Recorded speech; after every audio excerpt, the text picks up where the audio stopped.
1990, c'est le bras de fer, une lutte au sommet entre deux pilotes et deux écuries légendaires. Senna contre Prost, McLaren contre Ferrari, l'apogée de rivalité iconique de la Formule 1. Mais 1990, ce sont aussi des outsiders, des pilotes et des écuries qui sortent de l'ombre et qui brillent aux yeux de tous. Épisode 12 de notre season review et j'invite ceux n'ayant pas vu la grande première partie à la visionner afin de bien comprendre le contexte.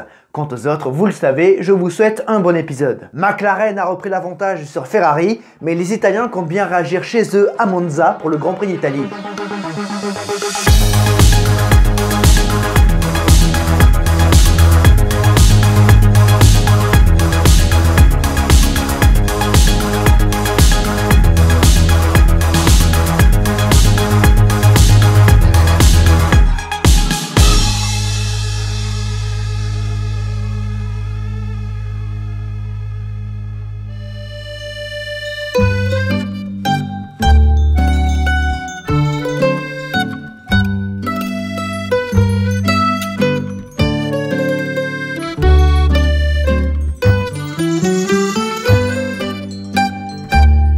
Dans les années 70, le conflit FISA-FOCA concernant majoritairement la répartition des revenus en Formule 1 a profondément changé la discipline. En 1982, les premiers accords Concorde ont eu lieu et Bernie Ecclestone s'est retrouvé seul à gérer les revenus et les droits commerciaux de la Formule 1, faisant de lui l'homme le plus puissant de la discipline. En 87, les deuxièmes accords Concorde ont été signés mettant à jour certaines mesures. Et celui qui a vu son pouvoir augmenter, c'est Bernie Ecclestone. Les accords Concorde sont valables 5 ans, ce qui veut dire qu'en 87, il y en aura de nouveaux, et Ecclestone prépare le terrain. Depuis le duel Senna-Prost en 88, la Formule 1 est devenue très lucrative et Bernie en veut encore plus. Il prépare discrètement les prochaines négociations et prévoit de délaisser davantage les équipes dans la gestion de leurs intérêts. En gros, il confie ça à la FOCA, qui n'est plus que l'ombre d'elle-même, et à la FOPA, l'ancêtre de la FOM. En gros, ne vous embêtez pas avec ça, je m'en occupe, concentrez-vous sur le sport. Mais en réalité, Bernie ne fait que leur retirer des moyens de pression afin de pouvoir agir avec plus de liberté. En gros, détruire ce qu'il a lui-même construit 10 ans avant. Mais tout le monde n'est pas débile et des patrons d'écurie se rendent compte de ces agissements foireux. Notamment Ken Tyrrell et Ron Dennis, deux opposants réguliers de Tonton Bernard. Mais également Frank Williams qui était souvent défenseur de l'argentier. Et c'est normal, les écuries veulent avoir leur mot à dire pour ce qui concerne leur sport. Et il se trouve qu'il est plus facile de faire du chantage aux très nombreuses petites équipes qui constituent la grille plutôt qu'avec les gros. À ce jeu, Bernie obtient du soutien et arrive à faire ce qu'il veut. C'est un petit 49-3. De plus, Ecclestone escroque la FISA et Jean-Marie Balestre. La FISA est censée toucher 30% des revenus commerciaux de la F1, mais Ecclestone dévalue considérablement les revenus afin de ne donner que des miettes à l'organe sportif de la F1. Mais pour l'avenir, il arrondit les angles et il propose à la FISA un montant fixe qui s'avère 9 fois supérieur à ce qu'il touche actuellement. Ça paraît intéressant dit comme ça, mais le truc c'est qu'il a tellement dévalué les revenus que même 9 fois supérieur à ce qu'il touche actuellement, c'est bien inférieur à ce qu'il devrait toucher. Une arnaque que Balestre accepte. Et donc, Balestre se met à dos sa propre fédération ainsi que les autres catégories du sport automobile qui voient les télévisions les abandonner pour la F1. Ce n'est pas un secret, Bernie n'a que faire de ces catégories qu'il méprise. Il n'y a qu'à voir ce que Bernard et Balestre font avec l'endurance pour comprendre. Non, pour eux, il n'y a qu'un seul business qui en vaut la peine, c'est la Formule 1. Mais il y a aussi des enjeux politiques derrière tout ça. En effet, les présidentielles de la FIA auront lieu en 91 et Balestre cherche à être réélu. En laissant libre les autres catégories, il laisse la voie libre aux milliardaires désireux de mettre la main sur ces championnats, comme le WRC, le BTCC ou le Groupe C. Bien qu'ils soient moins cotés que la Formule 1, ça génère des revenus considérables pour le commun des mortels. Ça nous avait manqué ces histoires.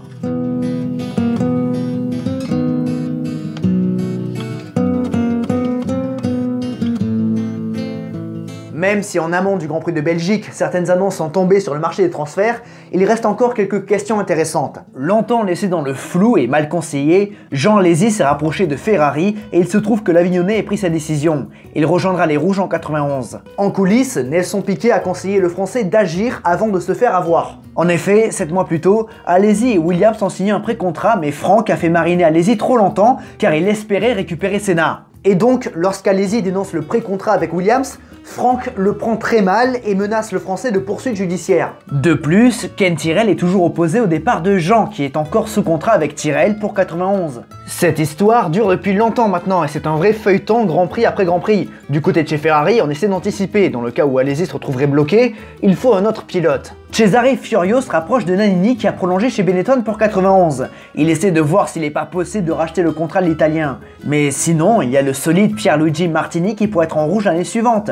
Minardi aura des moteurs Ferrari et la petite Scuderia pourrait carrément devenir Ferrari B avec notamment la titularisation du troisième pilote du cheval cabré, Gianni Morbidelli à la place de Paolo Barilla décevant. Mais il faudra attendre pour savoir qui sera aux côtés de Prost en 91, même si la tendance penche vraiment du côté de Jean Alesi. Puis chez Williams, Patrese a prolongé son contrat avec une diminution de salaire et finalement, Boutsen pourrait rester, à moins qu'un accord soit trouvé avec Nigel Mansell. Puis plus loin, Warwick devrait quitter Lotus pour peut-être revenir chez Arrows. Des jeunes de la F3 pourraient alors convoiter un baquet Lotus comme le Finlandais Mika Hakkinen.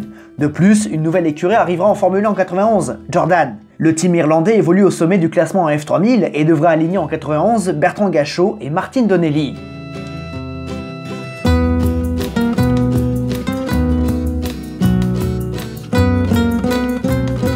Là aussi, c'est un dossier qui a pris de l'ampleur tout au long de la saison. Chrysler Lamborghini fait une annonce renversante. Il quitte Lotus comme prévu, mais également, il quitte Larousse. Gérard s'attendait à renouveler son partenariat qui fonctionne bien jusqu'à maintenant, avec 4 entrées dans les points depuis le début du championnat. Mais ce n'est pas tout, les V12 Lamborghini seront pour le team Modena, le team semi-officiel de Lamborghini, et pour Ligier. On comprend la colère de Gérard. Puis c'est l'incompréhension. Comment Ligier a pu s'attirer du jour au lendemain les faveurs de la firme italienne? Surtout en n'ayant marqué aucun point de l'année et en étant relégué en préqualification à la mi-saison. Ceux qui connaissent Guy Ligier ont peut-être la réponse. Les relations politiques. Guy a tout simplement appelé son ami François Mitterrand, président de la République. L'accord s'est fait à Genève avec notamment le ministre du Budget. De plus, l'équipe Modena reprendra les châssis conçus à l'origine pour le projet 100% mexicain et sera dirigée par Leopoldo Canettoli, qui est l'un de ceux ayant tenté de racheter Larousse quelque temps avant. Gérard Larousse l'a dans l'os et doit maintenant chercher un motoriste.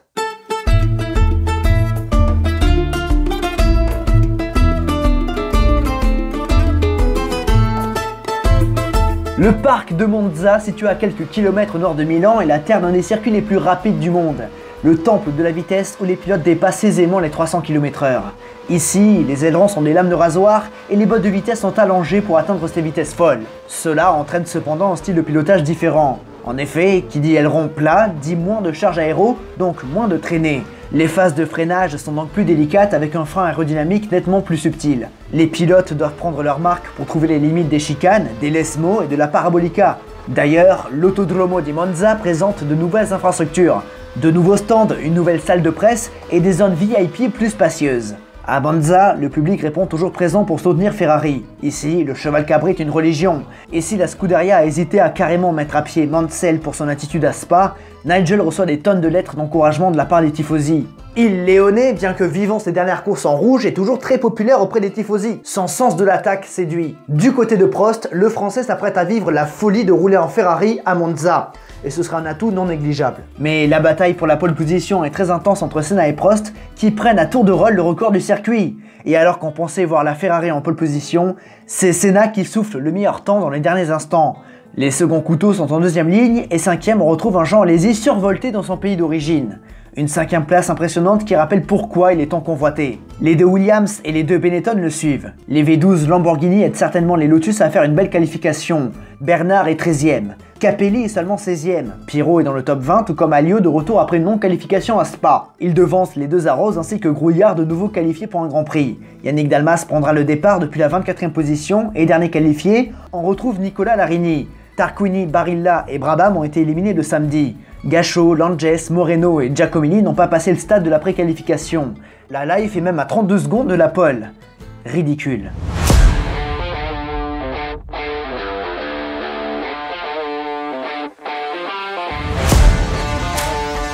Il fait beau le dimanche et plus de 150 000 tifosi sont présents pour encourager Prost. Jadis hué dans cette enceinte, le Français porte aujourd'hui les espoirs de titre pour la Scuderia. Un titre pilote qui leur échappe depuis 1979 et joli Scheckter. D'ailleurs, sacré champion du monde ici même. La question des pneus est assez simple ici car personne n'a prévu de s'arrêter.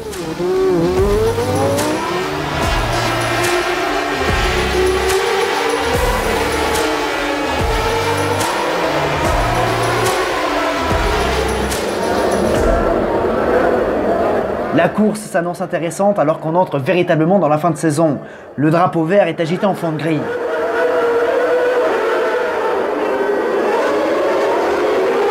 Senna prend un bon départ et Prost patine légèrement et se retrouve menacé par Berger. Les 26 bolides foncent vers le premier enchaînement toujours délicat. À l'image de Sainte-Dévote, il ne faut pas jouer les héros. Et mis à part une Dallara qui part en tête à queue, tout le monde passe la variante del Rettifilo sans encombre.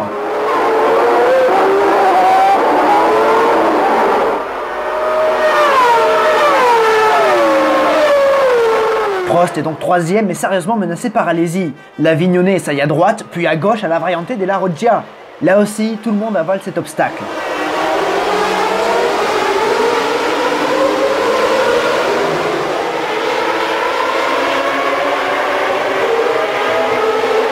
C'est alors qu'à la fin du premier tour, dans la Parabolica, Warwick sous-vire dû aux perturbations aérodynamiques provoquées par la voiture de devant. L'Anglais s'écrase alors dans le rail à plus de 200 km/h. Les images sont violentes et on craint le pire. Mais à peine immobilisé, Derek sort de sa Lotus et marche en direction des rails. L'Anglais est chanceux. La foule applaudit, le Britannique a eu très chaud. Mais comme en Belgique, la direction de course présente le drapeau rouge.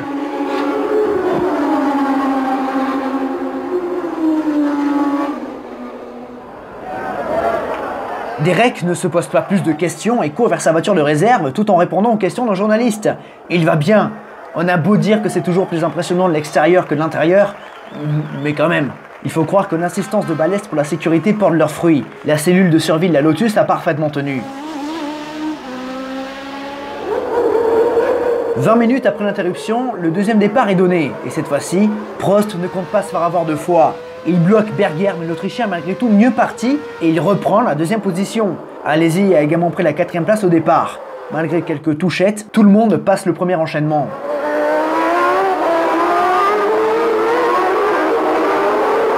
Déjà vu dans la Curva Grande avec Alesi qui menace Alain Prost et qui passe à nouveau à l'intérieur. Nous en étions donc là avant d'être interrompus. Cette fois-ci, tous les pilotes passent le premier tour. Senna devant Berger, Alesi, Prost, Mansell, Patrese, Boutsen, Nannini, Piquet, Gugelmin et Donelli.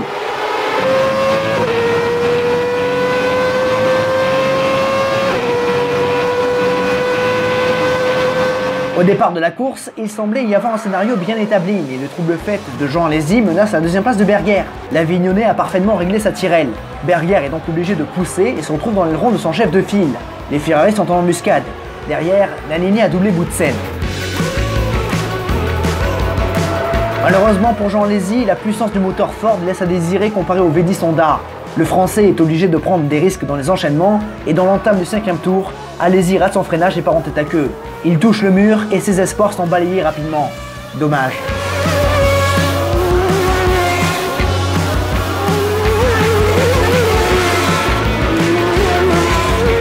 La donne a donc changé et Senna creuse l'écart quand Berger se fait remonter par Prost. La course est très stable et tout le monde semble gérer sa mécanique. Au 19e tour, Boutsen casse sa suspension sur un vibreur et doit renoncer. 2 tours plus tard, Berger manque son freinage à la deuxième chicane et offre une opportunité à Prost. Le Français saisit sa chance et double avant l'Esmo.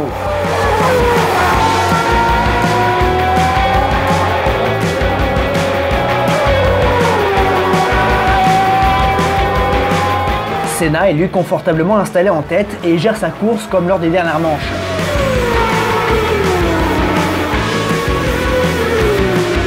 Mis à part quelques abandons pour les pilotes de milieu de grille, il ne se passe rien à Monza et Senna remporte sa 6e victoire de la saison. Le podium est le même qu'à Spa. Mansell est 4e devant Patrese et Nakajima qui prend 1 point avec sa Tyrrell. Ce Grand Prix était soporifique.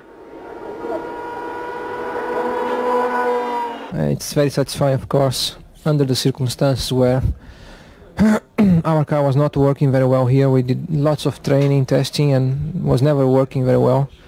And when it comes to the weekend, I had so many problems yesterday. I wasn't able to do any running, any setup. So I had only this morning to try to get the car as good as possible and then make the tire choice, the right one, and get everything right, because at the level of the championship we are running, you gotta have everything right. So it was a lot of unknown, but of course it was a great victory. Happy for second place nevertheless, but yeah, I think it's if I was ready to win the race, I wanted to push to win the race, but because it was not possible, it's good to finish second, and the championship is still possible. In any case, I do a good season. I think the tire choice was wrong. I went to the harder tires, what was okay the first laps, but then as the tank goes, the car goes lighter, I just was sliding too much.